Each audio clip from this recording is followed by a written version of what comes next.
श्री आञ्जनेयं प्रसन्नाञ्जनेयं प्रभादिव्यकायं प्रकीर्तिप्रदायं भजे वायुपुत्रं भजे बालगात्रं भजेऽहं पवित्रं भजे सूर्यमित्रं भजे रुद्ररूपम्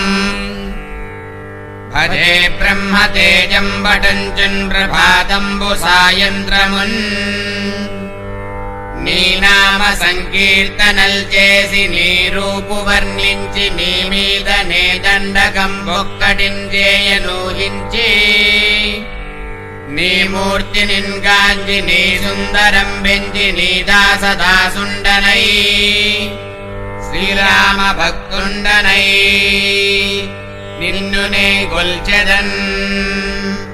నీ కటాక్షమునంజూచితే వేడుకల్ చేసితే నా మొరాలించితే నన్ను రక్షించితే